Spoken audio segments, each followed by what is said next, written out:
যেহেতু কালকের একটু ঘুগনি বেঁচেছিল, অনেকটাই ঘুগনি করেছিলাম দেখেছিলে। তো ঘুগনি তো বাঁচার স্বাভাবিক।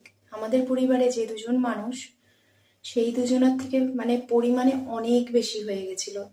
যাই হোক, এখন ময়দা মেখে নিলাম, ময়দা আটা দুটোর মিশ্রণ।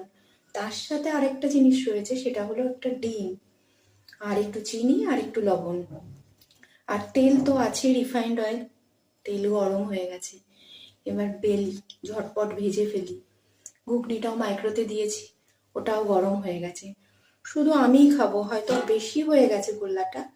আমি তো এতটা খাবো না, বেঁচেও যাবে। এই হলো ব্যাপার। রাত্রের খাবার করে ফেলি ঝটপট। কালকে ভিডিওটা কমপ্লিট করতে পারিনি। লুচি আর ঘুগনি খেয়ে আমার তো কানের পর্দা পুরো জ্বলে যাচ্ছিল। আমি আবার এখন ইদানিং লঙ্কা বেটে তো দেই, আবার একটু কুচি কুচি করে দিই। বাড়ির মানুষের তো একটু ঝাল ফালের প্রয়োজন হয়, কিন্তু আমি তো আবার ঝাল তো বেশি খাই না। ওই লঙ্কা মুখে পড়ে আমার মানে মাথা নষ্ট পুরো একদম।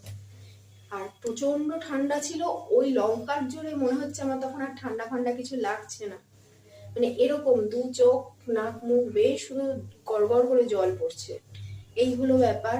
আর আজকে বাথরুমে গিয়ে স্নান করার সময় মনে হচ্ছে রীতিমতন আমি লাফাচ্ছি। এত ঠান্ডা, এত ঠান্ডা। আজকে পুরো প্রায় ফুল হাতা জামা কাপড় পরে নিয়েছি। তোমরা আমাকে বলো যে ফুল হাতা জামা কাপড় পরে তুমি রান্না করো, দূর থেকে এত ভালোবাসা দাও, আমার খুব ভালো লাগে। মনে হয় নিজের ঘরের মেয়ের জন্য কি বোনের জন্য তোমরা এরকম ভাবে ভাবছো।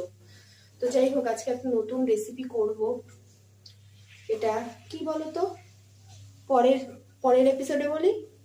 নাও।